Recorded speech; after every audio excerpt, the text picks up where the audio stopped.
आपको अपनी जिंदगी में जब कभी भी छोटी से छोटी या बड़ी से बड़ी कोई भी परेशानी आ जाए तो भगवत गीता के ये 30 उपदेश उस वक्त पे आपको बहुत काम आएंगे।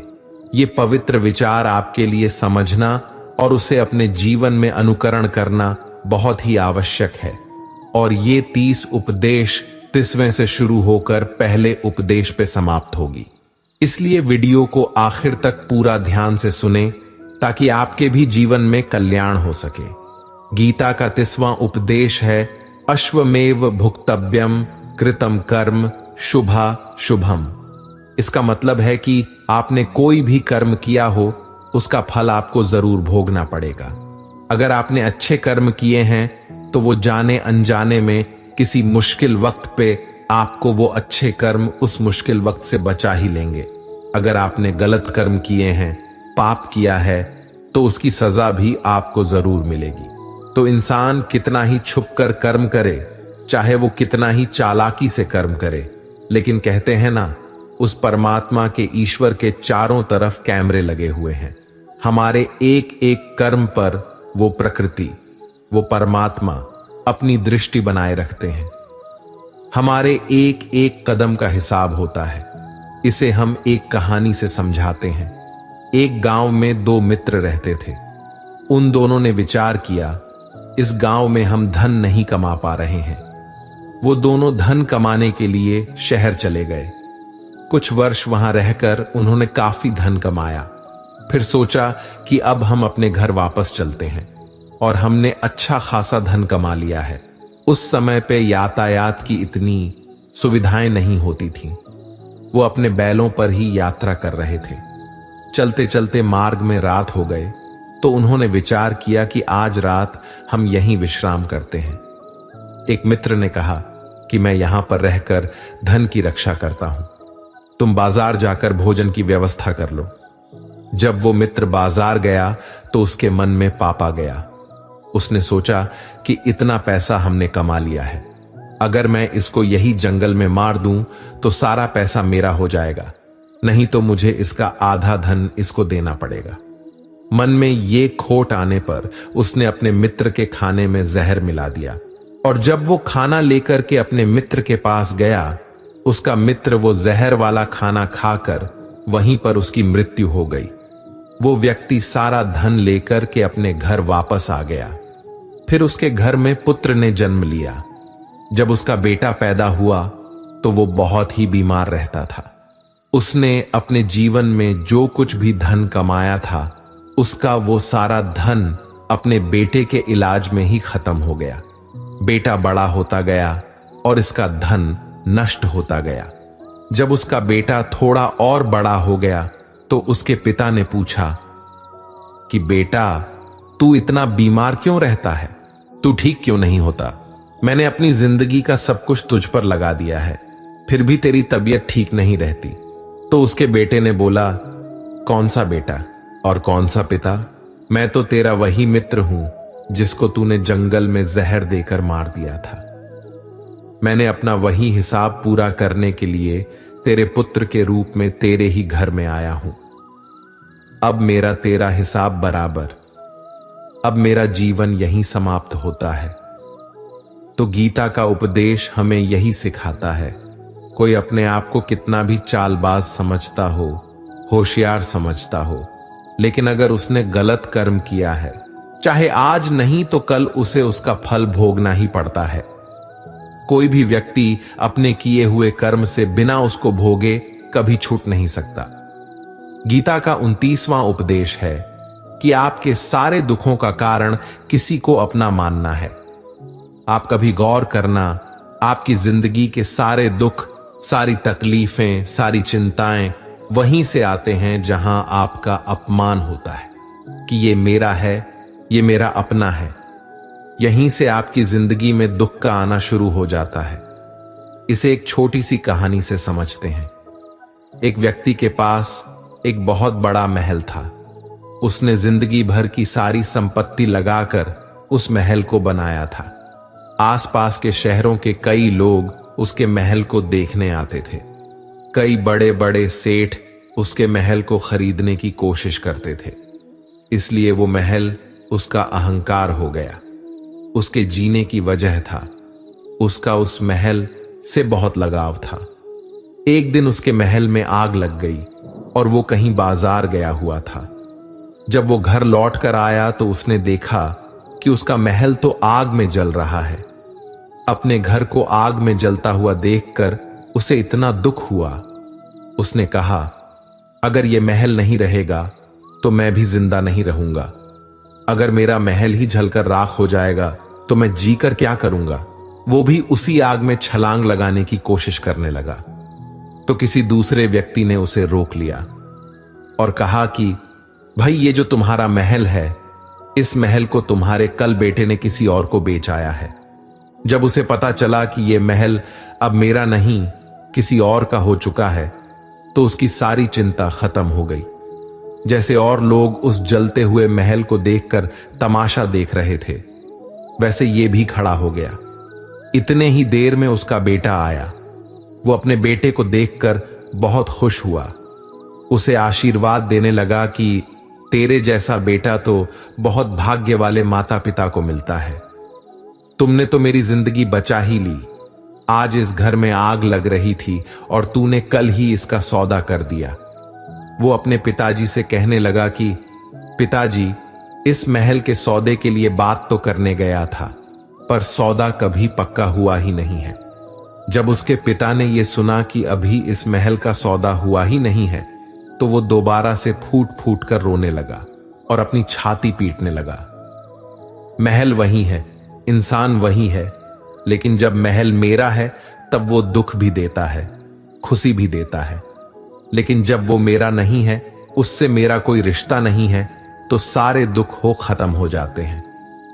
ऐसे ही जिंदगी में जब किसी जगह किसी इंसान को, किसी रिश्ते को, किसी काम को हम अपना मान लेते हैं, मेरा मान लेते हैं, वो वहीं से सारे दुखों की शुरुआत होती है, वहीं से हर तकलीफ की शुरुआत होती है। तो श्रीमद् भगवद गीता का ये 29वां उपदेश यही कहता है कि आप जैसे ही किसी को अपनी जिंदगी जीने की वजह मान लेते हो, इसके बिना तो मैं जी ही नहीं सकता, तो फिर वो चीज, वो इंसान, वो काम आपको बहुत दुख देता है। दोस्तों, इससे पहले कि हम 28वें उपदेश पर जाए, आपसे विनती है कि अगर आप इस वीडियो से कुछ भी सीख रहे हैं तो इस वीडियो को एक लाइक कर दीजिए और इस चैनल को सब्सक्राइब कर लीजिए। तो फिर चलिए आगे बढ़ते हैं। गीता का 28वां उपदेश है कि आज मैं जियो, हल्की चिंता करना छोड़ दो।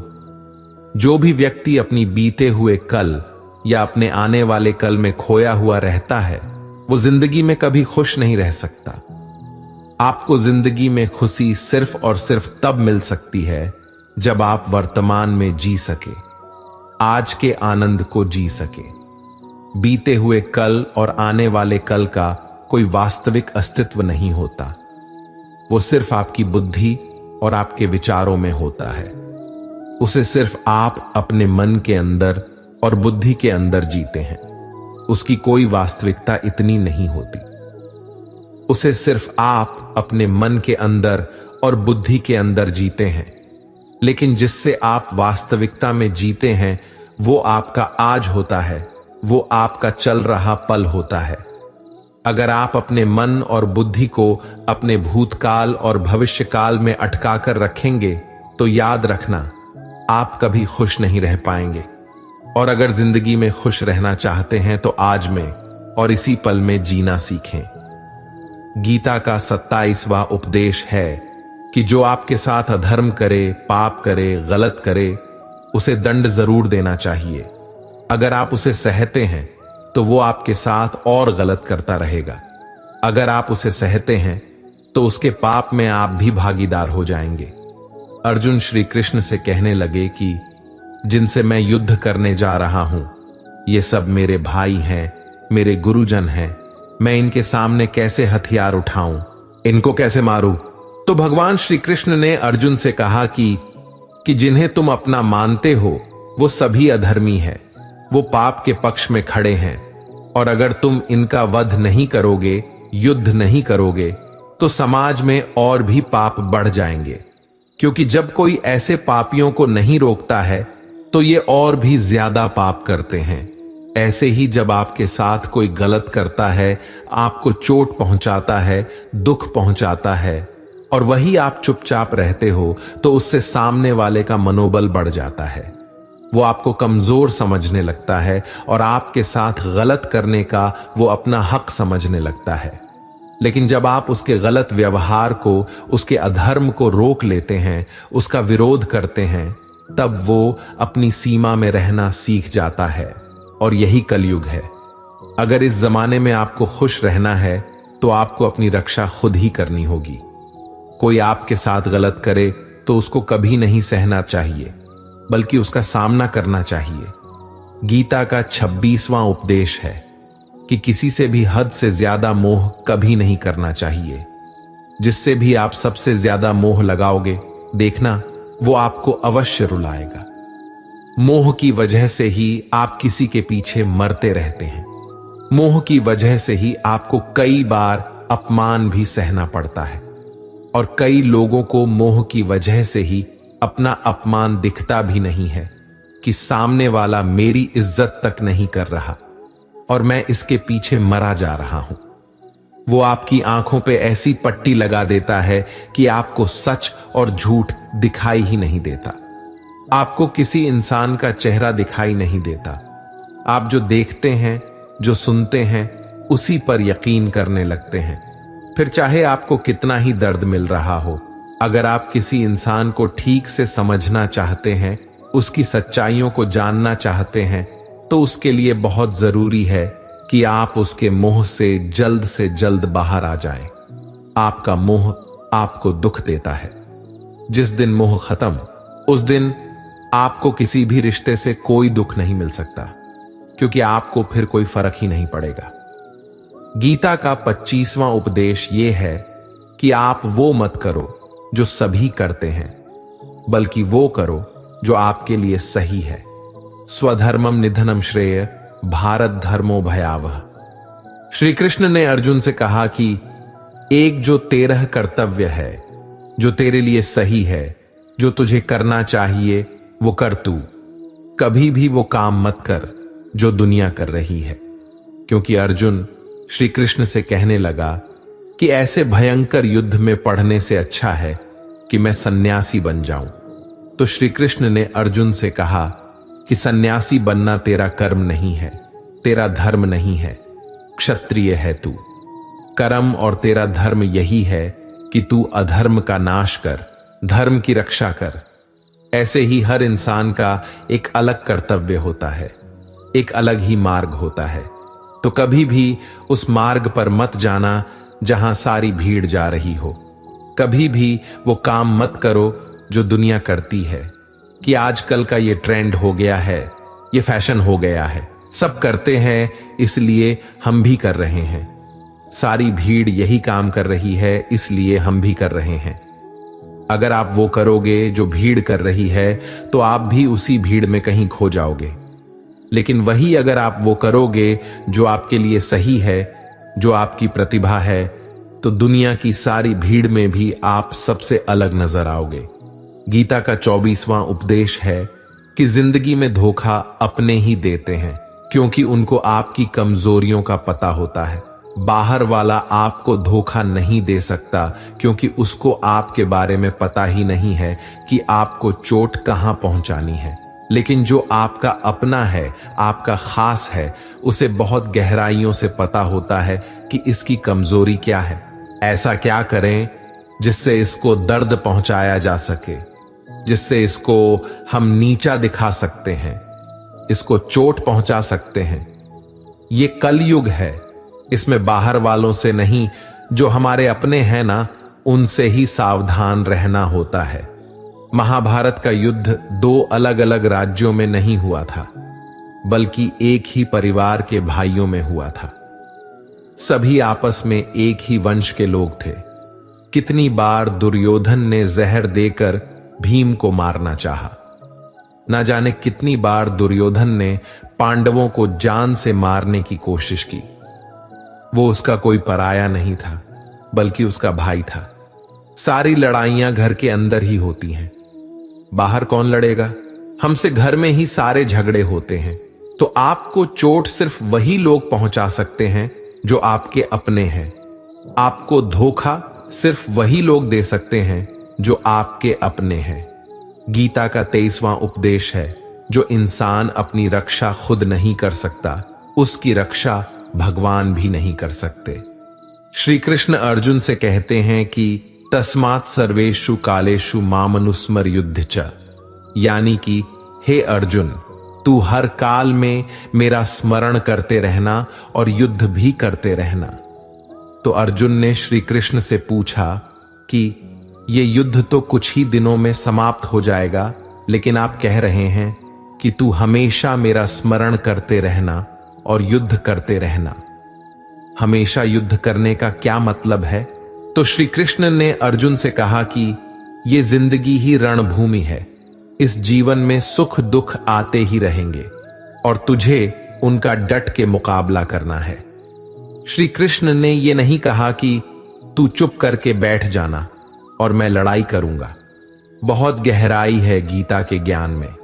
हमारे जीवन की डोर भी संभाल के ईश्वर बैठे हुए हैं, लेकिन युद्ध हमें ही करना है। ईश्वर को याद करना है कि हे ईश्वर, मुझे शक्ति देना, मुझे समझ देना, मुझे बुद्धि देना, ताकि मैं अपनी जिंदगी की सारी लड़ाइयां जीत सकूं, मैं जिंदगी में सही मार्ग पर चल सकूं। लेकिन आपको अपनी लड़ाई खुद ही लड़नी पड़ती है। जो लोग ये कहते हैं कि हम कुछ नहीं करेंगे, सभी ईश्वर करेंगे, तो कहते हैं कि आलसी इंसान को देखकर तो भगवान भी घबरा जाता है। ये कुछ नहीं करेगा। भगवान ने बुद्धि दी है, समझ दी है। ईश्वर आपको प्रेरणा देते हैं, शक्ति देते हैं, लेकिन आपको अपनी रक्षा स्वयं ही करनी पड़ेगी। गीता का 22वां उपदेश है कि कोई भी ऐसी गंदी आदत खुद को मत लगने देना जो आपकी जिंदगी को बर्बाद कर दे। कहीं ना कहीं महाभारत का ये युद्ध एक जुआ की आदत की वजह से ही शुरू हुआ था। सारा खेल वहीं से शुरू हुआ था। एक ऐसी जुआ की लत जहां युधिष्ठिर ने अपने भाइयों को दांव पर लगा दिया, अपनी पत्नी को दांव पर लगा दिया। ऐसा जितने का नशा की अपना सब कुछ गंवा दिया। ऐसे ही हम भी अपनी जिंदगी में जब कोई ऐसी गंदी आदत लगा देते हैं, चाहे वो कोई भी हो, चाहे वो नशे की हो, मोबाइल की हो, किसी इंसान की हो, कोई गलत काम करने की हो, कोई भी गलत आदत जो आपको बर्बाद कर सकती है, अगर आप उसको नहीं छोड़ेंगे तो आपका सब कुछ खत्म हो जाएगा। इससे पहले कि आपकी आदत आपको खत्म कर दे, आप अपनी गलत आदतों को खत्म कर दीजिए। गीता का 21वां उपदेश यह है कि आलसी इंसान कभी कुछ हासिल नहीं कर सकता। अधिकतर लोग सिर्फ योजनाएं ही बनाते रहते हैं कि मुझे बड़ा घर चाहिए, मुझे बड़ी गाड़ी चाहिए, मैं दुनिया घूमना चाहता हूं, मुझे ये चाहिए, वो चाहिए। ये हर कोई सोच लेता है, लेकिन उस पर मेहनत करना, अपना कर्म करना, वो नहीं करते। क्योंकि चाहना तो बहुत आसान है, लेकिन उसके लिए कर्म करते रहना वो बहुत मुश्किल है। हर कोई चाहता है कि मेरा शरीर फिट हो, लेकिन उसके लिए एक्सरसाइज करना वो आपको ही करना होगा। जो इंसान आलसी बन के बैठा रहता है तो उसे ना ही अच्छा शरीर मिलता है और ना ही अच्छा जीवन मिलता है। तो अगर जिंदगी में कुछ पाना चाहते हो तो आलस्य को अपनी जिंदगी से दूर कर देना। आलस्य के चलते ही आपको कुछ मिलने वाला तो नहीं, लेकिन जो आपके पास है ना, वो भी गवा दोगे। गीता का 20वां उपदेश यह है कि जिंदगी में अगर खुशी चाहते हो तो मन की गुलामी को त्याग कर दो। कई लोग कहते हैं कि हम करना तो बहुत कुछ चाहते हैं, लेकिन कुछ कर ही नहीं पाते। पता भी सब कुछ है कि क्या करने से हमारी जिंदगी बेहतर हो सकती है, क्या चीज है जो हमको नुकसान पहुंचा रही है, लेकिन फिर भी कुछ कर नहीं पाते। समझते सब कुछ है, लेकिन समझकर भी, चाहकर भी कुछ कर ही नहीं पाते। वो इसलिए होता है क्योंकि आप अपने मन के गुलाम बन चुके हो। लोग तो अपनी जीभ का भी स्वाद तक नहीं छोड़ पाते। फिर कहते हैं कि हम पतले नहीं हो पाते, फिट नहीं हो पाते, सक्सेस नहीं मिल रही है, क्योंकि जो आपको करना चाहिए आप वो करते ही नहीं हैं। आपका मन सब कुछ समझकर भी आपको वो करने ही नहीं देता। इसलिए जिंदगी में अगर आगे बढ़ना है तो अपने मन के अनुसार चलना छोड़ दो। जो आपके ये सही है वो ही आपको करना चाहिए। गीता का 19वां उपदेश यह है कि जो आपका है वो आपको मिल के ही रहेगा, और जो नहीं मिला है उसके लिए रोना छोड़ दो। आप जिसके लिए जितना रोगे वो चीज आपसे उतना ही दूर चली जाएगी, और जो चीज आपकी सच में है वो कहीं ना कहीं से आपके पास जरूर पहुंच जाएगी। इसीलिए जो आपको जिंदगी में हासिल नहीं हो रहा है, हासिल नहीं हुआ है, उसका पछतावा करना, उसके लिए रोना आपको बिल्कुल बंद कर देना चाहिए। गीता का 18 उपदेश ये है, आप संसार में जितना प्रेम लगाओगे उतना ही जीवन में दुख और पीड़ा का अनुभव करोगे। गीता का 17वां उपदेश यह है कि जिस इंसान को बात बात पर क्रोध आता है, सुख और शांति उसके जीवन में कभी नहीं आ सकते, क्योंकि जो इंसान बहुत ज्यादा क्रोधी होता है उसके सारे मित्र उसे छोड़कर चले जाते हैं।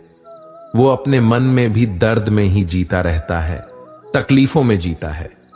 ज्यादा गुस्सा करके या ज्यादा क्रोध करके जो भी आपके पास है ना, वो आप उसे खो दोगे, और ऐसे इंसान को शांति कभी नहीं मिलने वाली है। इसलिए अपनी जिंदगी में शांति अगर चाहते हो तो बात बात पर गुस्सा करना छोड़ देना चाहिए।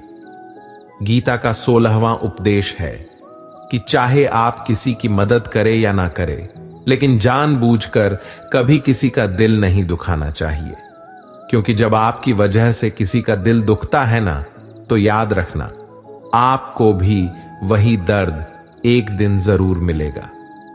लेकिन जब आप किसी का दिल दुखाते हैं तो आपको भले पता ना चलता हो, लेकिन जब कोई भी आपका दिल दुखाता है तब आपको समझ में आ जाता है कि दिल पर चोट लगने की वजह से कितना दर्द होता है। इसलिए चाहे आप किसी की मदद करो या ना करो, लेकिन किसी का दिल कभी भी नहीं दिखाना चाहिए। गीता का 15वां उपदेश यह है कि जो मुश्किल वक्त में, जो दुख के समय में आपका साथ दे, सिर्फ वही आपका अपना है। बाकी सब अपनेपन का नाटक करने वाले बहुत लोग होते हैं, बड़ी बड़ी बातें करने वाले बहुत लोग होते हैं कि हम आपसे बहुत प्रेम करते हैं। कोई भी दुख हो, कोई भी तकलीफ हो, हमें याद कर लेना। लोग दुख उठाने की बात करते हैं, लोग आने जाने की बात करते हैं, हाथ मिलाना तो ठीक से नहीं जानते और दिल मिलाने की बात करते हैं। जब सच में आपकी जिंदगी में तकलीफ आएगी ना, तब आपको समझ में आ जाएगा कि आपका साथ देने के लिए कौन खड़ा है और कौन भाग गया, क्योंकि उस समय पे सारे लोग भाग जाते हैं, क्योंकि लोगों को पता होता है कि ये व्यक्ति हमारे पास आया तो हमसे मदद ही मांगेगा और वो हमें कुछ दे नहीं पाएगा। लोग आपसे सिर्फ तभी रिश्ता रखते हैं जब आप उन्हें कुछ दे सकते हैं और आपसे उन्हें कुछ फायदा हो सकता है। लेकिन जब लोगों को ये पता चल जाता है, ये समझ में आ जाता है कि उनको आपसे कोई फायदा नहीं होने वाला, बल्कि उनको तो आपकी मदद करनी पड़ेगी, तो वो आपको दूर से ही देखकर भाग जाते हैं। इसीलिए जो आपके मुश्किल वक्त में आपके साथ खड़ा हो, सिर्फ वही आपका अपना होता है। बाकी इस दुनिया में सब पराये होते हैं, क्योंकि सिर्फ अपना अपना कह देने से कोई अपना नहीं हो जाता। गीता का 14वां उपदेश है कि जो भी होता है अच्छे के लिए होता है, और जो हो रहा है वो भी अच्छे के लिए ही हो रहा है, और जो आने वाले भविष्य में होगा वो भी अच्छे के लिए ही होगा। वैसे ये बहुत गहरी बात है। कुछ चीजें जिंदगी में ऐसी होती है जो हमें लगता है कि मेरे साथ ही ऐसा क्यों हुआ, मेरे साथ ही होना था ये सब। लेकिन जब वो वक्त गुजर जाता है, एक दिन हमको समझ आ जाता है कि अगर हमारे साथ ये सब नहीं होता तो आज हम इस मुकाम पर नहीं होते। अगर मेरे साथ ये सब नहीं होता तो शायद हमारी जिंदगी और भी बर्बाद हो सकती थी। इसलिए अगर हमें ये समझ में आ जाए कि जिंदगी में जो कुछ भी हो रहा है वो सब अच्छे के लिए ही हो रहा है, तो जीवन में हमेशा खुश रहेंगे। गीता का 13वां उपदेश है कि हर काम को समझदारी से करना ही योग होता है। योगः कर्मसु कौशलम। कई लोग काम तो करते हैं लेकिन उन्हें हासिल कुछ नहीं होता। बहुत लोग कहते हैं कि हम तो मेहनत बहुत करते हैं, तब भी जिंदगी में सफलता हासिल नहीं हो रही है। लेकिन सच्चाई यह है कि बहुत कुछ करने से, बहुत मेहनत करने से आपको सफलता नहीं मिलेगी, लेकिन सही तरीके से, सही समझ के साथ काम करने से आपको जिंदगी में सफलता अवश्य मिलेगी। गीता का 12वां उपदेश है कि कभी भी किसी भी चीज की अति नहीं करनी चाहिए। कोई भी चीज हद से ज्यादा नहीं करना चाहिए। किसी से प्रेम भी हद से ज्यादा मत करना, किसी से नफरत भी हद से ज्यादा नहीं करना। हद से ज्यादा मीठा भी खराब हो जाता है, हद से ज्यादा कड़वा भी खराब हो जाता है। हद से ज्यादा आराम भी आपको बीमार कर सकता है, हद से ज्यादा खाना भी आपको बीमार कर देगा।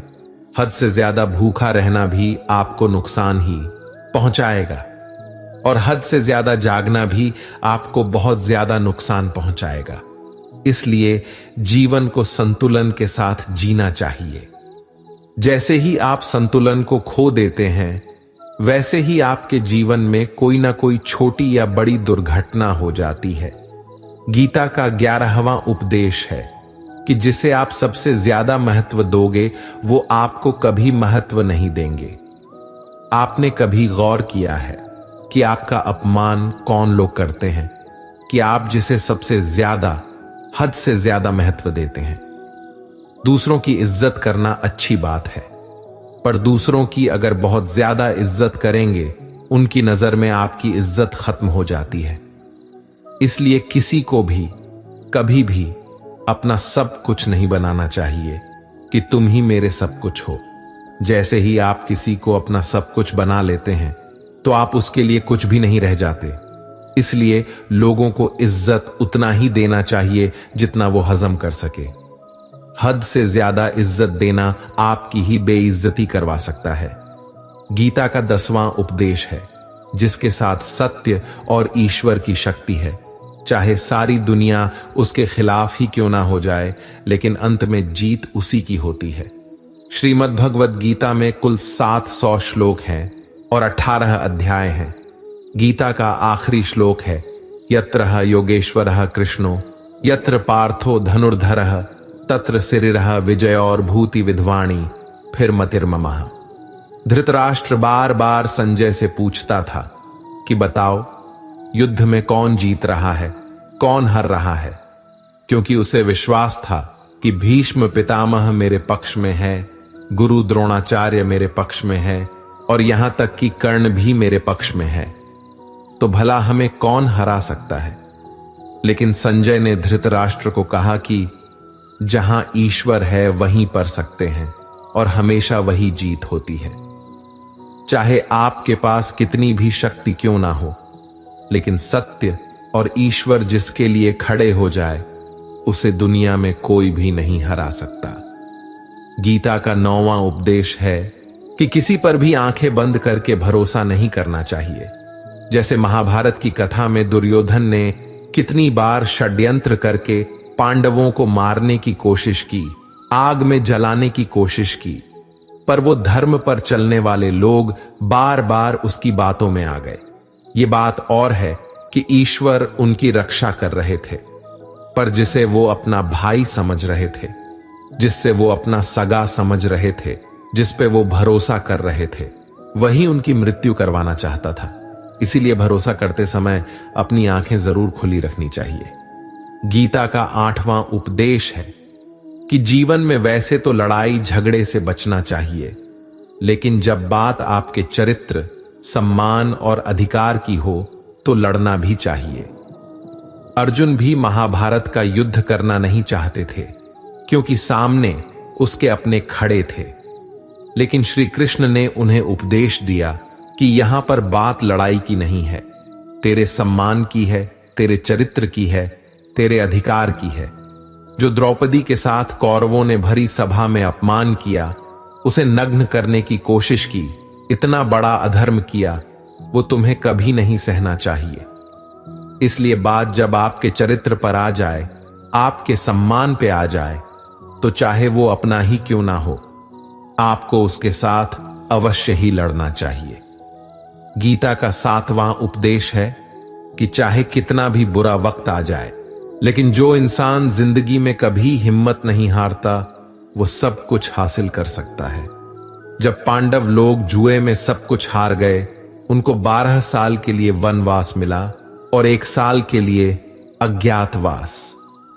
वो भिक्षा मांग के अपनी जिंदगी को पालते थे, भयानक जानवरों के बीच जंगलों में भटकते रहते थे। लेकिन इतना मुश्किल वक्त झेलने के बाद भी आखिर में विजय उन्हीं की हुई, क्योंकि उन्होंने अपने अंदर कभी हिम्मत नहीं खोई। ऐसे ही आपकी जिंदगी में कितना ही मुश्किल वक्त क्यों ना आ जाए, लेकिन आपके अंदर अगर हिम्मत है तो जीत आपकी अवश्य होगी। गीता का 6ठा उपदेश है कि जो किसी और का है उस पर कभी अधिकार अपना नहीं जमाना चाहिए, कभी कब्जा नहीं करना चाहिए। जब शकुनी ने षड्यंत्र करके पांडवों को हस्तिनापुर से अलग करवा दिया, एक राज्य दे दिया जहां की भूमि भी बंजर थी, जहां और कुछ नहीं हो सकता था, लेकिन पांडवों ने उस शहर को इतना सुंदर बना दिया, इतना वैभवशाली बना दिया कि हस्तिनापुर भी उसके आगे फीका लगने लगा। और उसके वैभव को और सुख को देखकर दुर्योधन अंदर ही अंदर जलता था, और इसलिए उसने कई षड्यंत्र करके उनका वो खांडव प्रस्थ भी उनसे छीन लिया। जो चीज उनकी नहीं थी उस पर भी कब्जा किया। तो उसका आखिर में परिणाम यही हुआ कि जो चीज उनके पास थी वो भी उसके पास नहीं रही, उसे गंवाना पड़ गया। इसलिए जो आपका नहीं है कभी उस पर अधिकार नहीं जमाना चाहिए। गीता का 5वां उपदेश है कि वो इंसान जिंदगी में सफल माना जाएगा जो अंदर से हमेशा खुश रहता है। बाहर से तो सभी खुश दिखाई देते हैं, लेकिन अंदर से इंसान अशांति से भरा रहता है। बहुत पैसा कमा लिया, कामयाबी हासिल कर ली, लेकिन वो कामयाबी असली नहीं। असली कामयाबी तब मानी जाएगी जब आपका मन खुश रहता हो। गीता का 4था उपदेश यह है कि आप जैसा अन्न खाओगे वैसा ही आपका मन और आपकी बुद्धि होगी। अब वैसा ही कर्म करोगे और वैसा ही आचरण करोगे। सात्विक अन्न खाओगे तो आपका मन भी सात्विक होगा, सात्विक व्यवहार भी करोगे, सोच भी आपकी अच्छी होगी। श्री कृष्ण ने भागवत गीता में सात्विक, राजसी और तामसी इन तीनों आहारों का विस्तार से वर्णन किया है कि क्या खाना चाहिए, क्या नहीं खाना चाहिए। पर इसका निचोड़ यही है कि जो मनुष्य सात्विकता से भोजन करता है उसे जीवन में सुख और शांति अवश्य मिलते हैं। गीता का 3रा उपदेश है कि बुरा इंसान कभी अपनी बुराई नहीं छोड़ेगा। चाहे आप उसके साथ कितना भी अच्छा चलो, वो आपको तकलीफें अवश्य ही देगा। इसीलिए जो जैसा है आप उसके साथ वैसा ही व्यवहार करें। बुरे इंसान के साथ आप कितना भी अच्छा बन जाओ, वो कभी अच्छा नहीं बनने वाला। दुर्योधन जंगल में पांडवों को मारने के लिए गया था, लेकिन वहां पर भी लोगों ने दुर्योधन को पकड़ लिया। उसका मित्र कर्ण भी उसे छोड़कर भाग गया। वो भील दुर्योधन को मार देना चाहते थे, लेकिन युधिष्ठिर अपने भाई की रक्षा करने के लिए वहां पहुंच गया और उसके जीवन की रक्षा की। लेकिन उसके बाद क्या हुआ, वो हमेशा पांडवों को नुकसान ही करता रहा। इसलिए अगर कोई इंसान बुरा है, उसके साथ आप ज्यादा अच्छा बनने की कोशिश ना करो। जो जैसा है उसके साथ वैसा ही व्यवहार करो। गीता का 2रा उपदेश है कि मृत्यु से डरना व्यर्थ है। हर व्यक्ति के मन में मृत्यु का भय होता है। इस संसार का जब से निर्माण हुआ है तब से जन्म मृत्यु का चक्र चला आ रहा है। यह प्रकृति का नियम है। इस सत्य को स्वीकार करके भयमुक्त होकर आज में जीना चाहिए। किसी को भी आने वाले पल के बारे में कुछ नहीं पता होता। लेकिन इस संशय में भयभीत रहने से जीवन नहीं दिया जा सकता।